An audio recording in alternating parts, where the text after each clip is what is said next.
We have a lot of young people that are making so much money. They've done crypto, they've done Bitcoin, they've done, no problem. But when we are talking of sustaining wealth, it's not inside stock market or inside crypto that you will sustain wealth.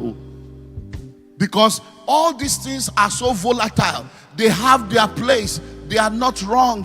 You can use them on your journey to make money, to increase the money. But when it comes to wealth that is sustainable, you have to ask yourself, how real is your wealth?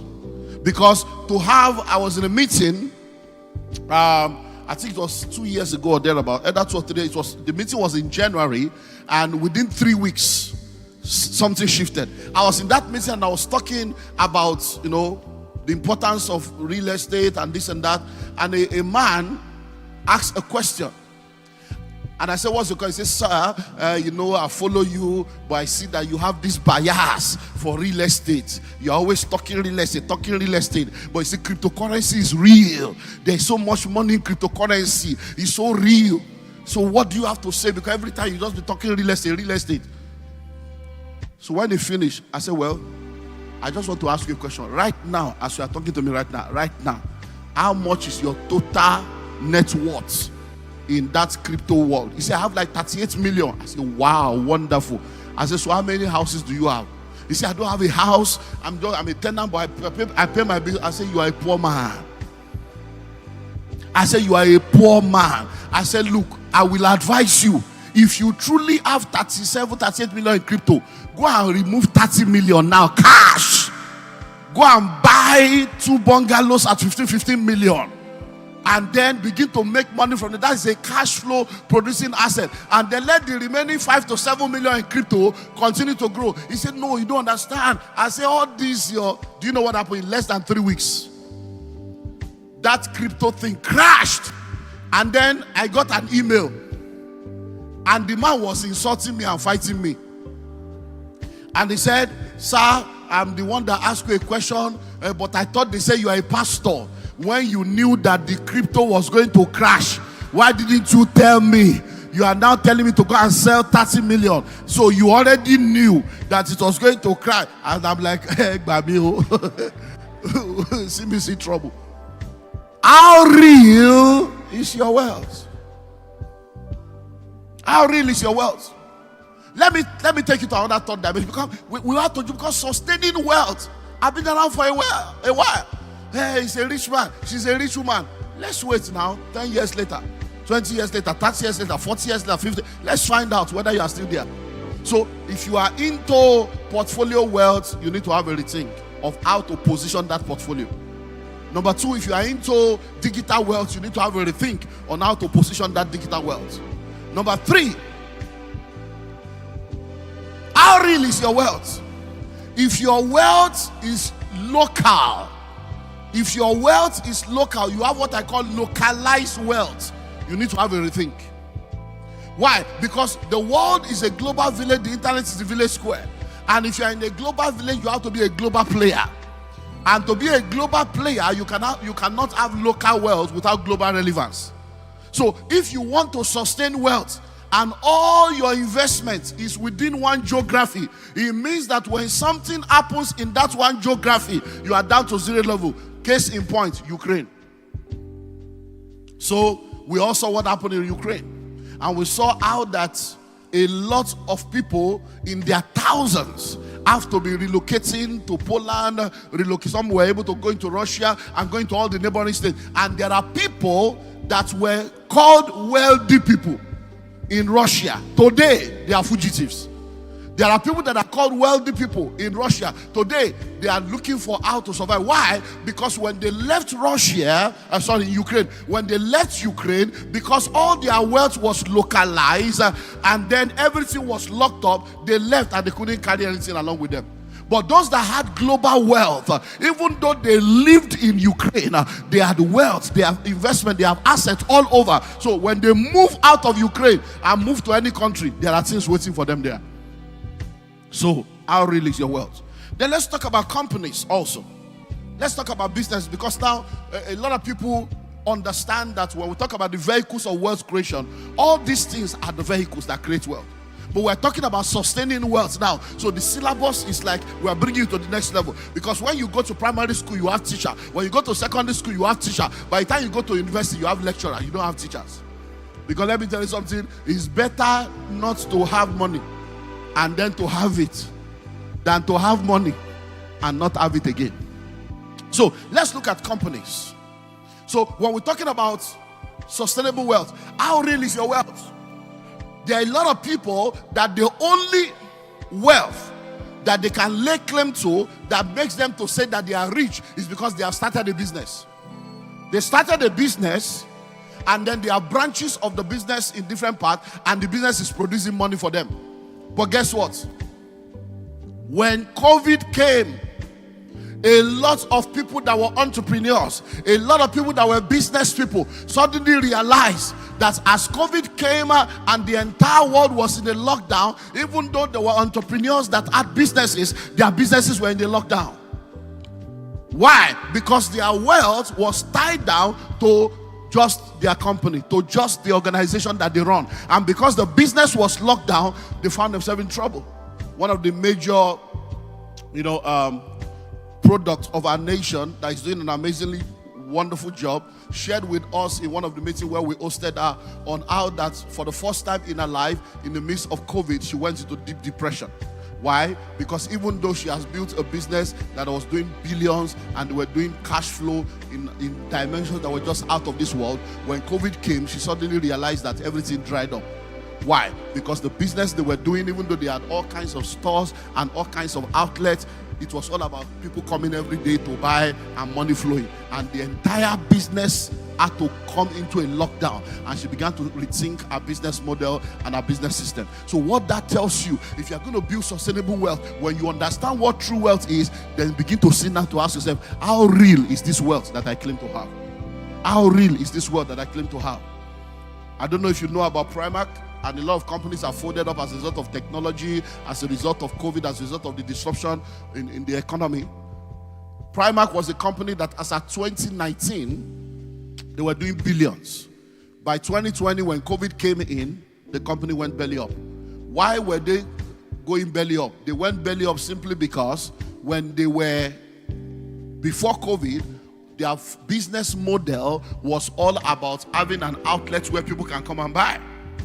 But they did not have an online, e-commerce platform. And when COVID came, because of lack of that e-commerce platform, the company was wiped out. And there are a lot of organizations like, so you can have a company, you can have a business. One of the films I'll probably ask you, or movie I'll ask you to go and watch, is called The House of Gucci. The House of Gucci. Now, many of you know the story of Gucci. But today, it will shock you to know that a business that was started, that was supposed to be a generational business, right now, none of the people in the Gucci family owns part of Gucci. Outsiders have come to take over because of a lot of things that are part of true wealth that many people do not consider. Because you are thinking true wealth, you are thinking, I have money. Are you raising a good family? Are you raising good children? Because at the end of the day, you might build what you consider to be wealth, and when you raise irresponsible children, they will wipe it out in one day. So that's just a few things for you to think about. So let's begin to look at some of the vitals that you need to consider for sustainable wealth. What are the vitals that you need to consider for sustainable? Number one, a good name. A good name. When we talk about true wealth is not about cash, it's about assets. And one of the greatest assets you can have is a good name. One of the greatest assets you can have is the asset of a good name, is the asset of integrity. Listen to me, there are names that opens doors. And when you come into a place where your name has been made great, you have become truly wealthy. And that name, no matter where the name is mentioned, continues to open door, continues to give a leverage. Because at the end of the day, one thing that will help you to sustain wealth is what? Is a good name. We have what they call the Billionaires Club in Nigeria, and a lot of the billionaires we know in Nigeria are part of that club. But there's a man in this country that became wealthy, in quotes, became rich, became a national figure, and every attempt he made to join the billionaires club, they kept rejecting him. They said, sorry, you can't be a part of this club. Yeah, we know you have something billion. You cannot be a part of this. And the singular reason why they did not, no, the two reasons why they did not accept him into that group is: number one, your name. Your name. Your name. When we push your name into the market, the news that comes with your name, the controversies that comes with your name, the stories that come with your name, we don't want that kind of stuff with this group. That everybody here, when we mention their name, nobody will say this about them. Number two, the process of your wealth. You see, everybody here, we can trace how they started. We can trace what they did and what they are doing to become wealthy. But when we look at you, we can see the money. But when we look down, we can't see how there is a wuru to the answer. And this was in the 8 days of this guy. If I mention it, many of you will know it. 8 days of this guy. He was playing in hospitality, playing in oil and gas, playing in the aviation industry, playing. Today, he's nowhere to be found.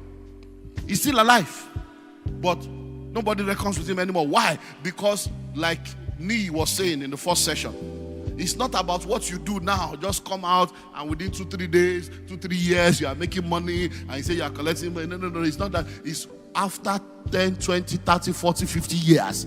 That's why we're going to know whether you are truly wealthy. Number two is positive values. Because when we are talking about sustaining wealth, these are the things that sustains wealth. Positive values. I don't know if you have read the book called Millionaire Next Door. Most of the time when we gather in the Billionaires Conclave and we talk about different things, one thing I keep talking about, which is a regular course, is winning at the home front. Winning at the home front. Winning at the home front.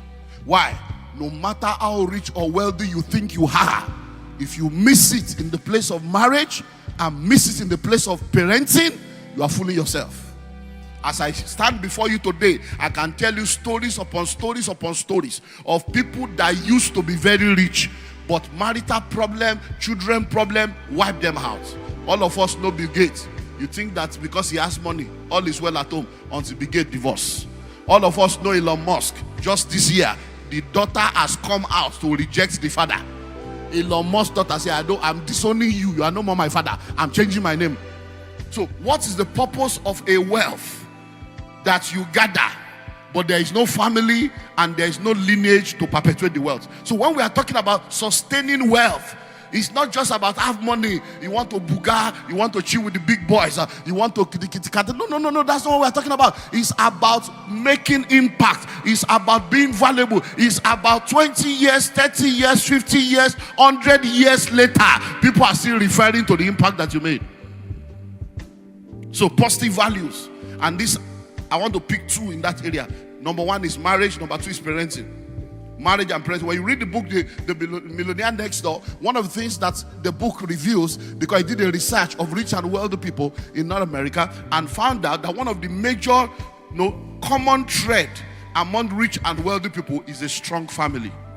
Strong marriage, strong family. When you watch the movie, The House of Gucci, you see how that one marriage to one woman, the entire Gucci lineage was wiped out because of marital issue of one of the sons marrying somebody, and before you know it, story. A whole Gucci. I want to Gucci. Marriage. So listen and listen well. As a young man, as a young woman, you are listening to me right now. In the pursuit of wealth, understand the place of a strong relationship. You don't want to get involved with a guy or a lady that is not going in the same direction as you.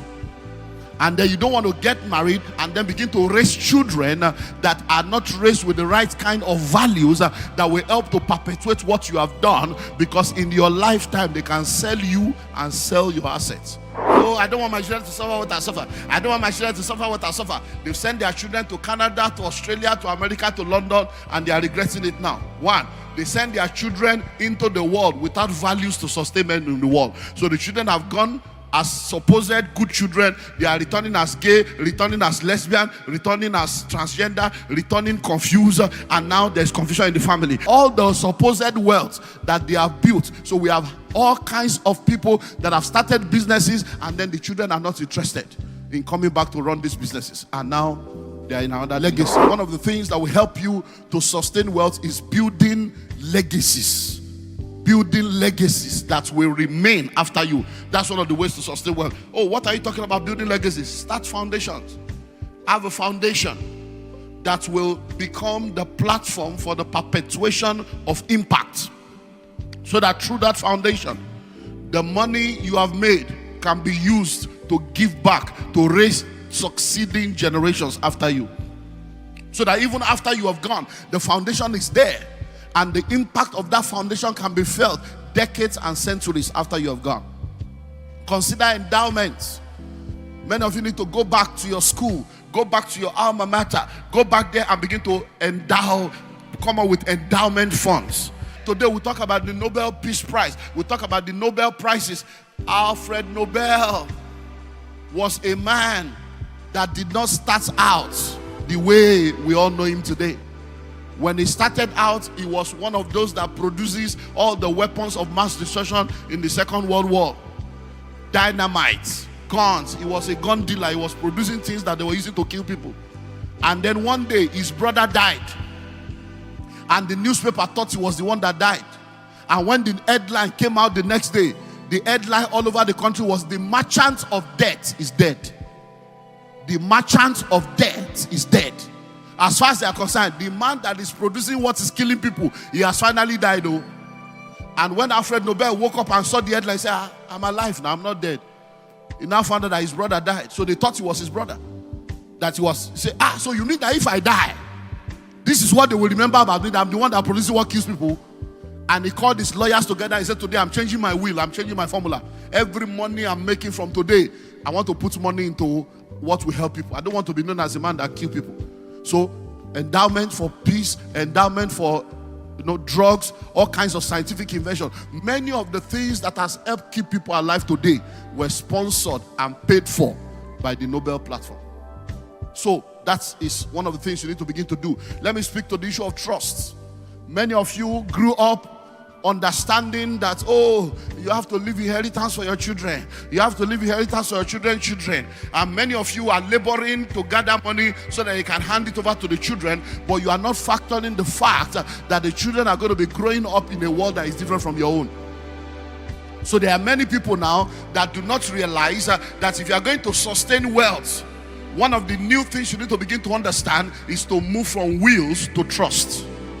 Move from wills to trust. Move from writing wills to say you are handing over something to your children to trust, where the entire thing you have built is put in a trust, and you can define the kind of access and the kind of progression that your children can have with reference to the wealth, so that they can all be able to become a generating generation. So when you look at people like Bill Gates, you look at many of the rich and wealthy people, they have told their children, we are not leaving anything for you, so that you can go and produce your own. Why? Because transgenerational wealth will not happen except every generation becomes a generating generation. So finally, you want to have wealth that will be sustained, then you need to invest in real and diversified assets.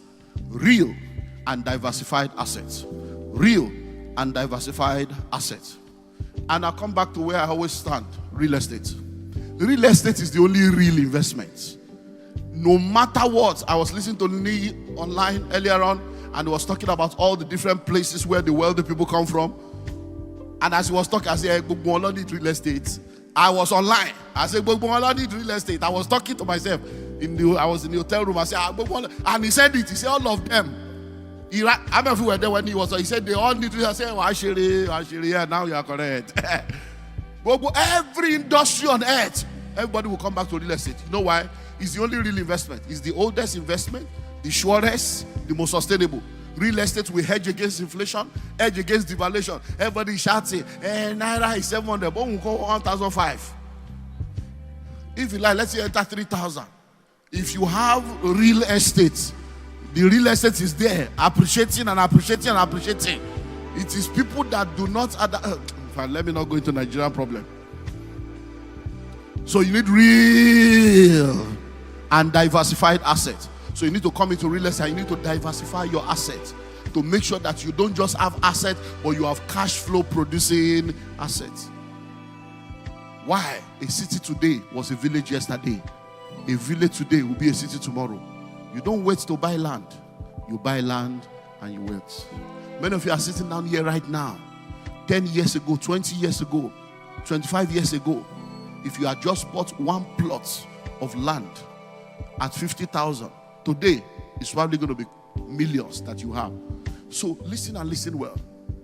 Do you know that there are a lot of people today, the only thing that is keeping them is the wealth that their father and grandfather or ancestors put in place, that they are still enjoying today, 10 years later, 20 years later, 30 years later, 40 years later.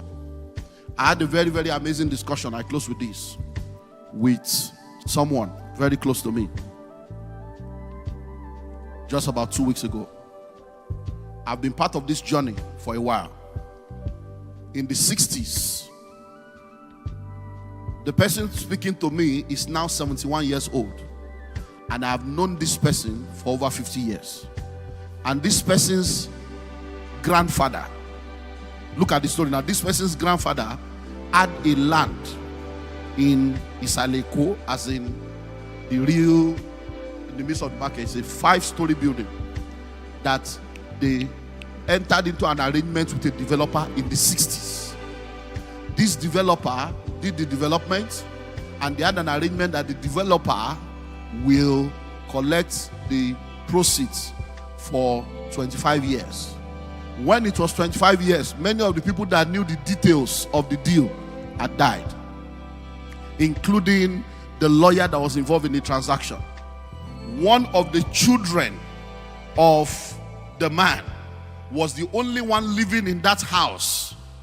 Every other person has moved on with their life. Because he was the only one living in that house, he was the only one that really had some little understanding of, you seem as if this is... to cut a long story short, the developer capitalized on the absence of key players and capitalized on the level of that young man and gave him 10 million about 15 years ago. 10 million to extend, to be the one to sign and extend another 25 years for the developer. 10 million. Guess what? The case has been in court, one story after, so everybody, they've been on it because I've been involved in that process. I pray, do this also, they've been involved in it. To cut a long story short, from lower court, they finally won the case at the Supreme Court, to discovering that the developer duped them by coming to one person. But where am I going to? Right now, everything has been settled. Do you know how much rent the developer is collecting? Listen, how much rent the developer is collecting every year from that property? 412 million. Yeah, per annum. That's what the developer be collecting. So the person now came to share the testimony. Say, sir, it's done. It's done. That by October, they are returning the building to us. And that the rent that the developer is collecting is 412 per annum. Okay, so I'm telling you in advance, okay, because I'm at 412 October. So we are going to collect 412 now, and it's 6 of us remaining that we share the money. This is a 71-year-old woman. Okay, so that we know what to do with my own portion. Now listen, this is a property of the 60s.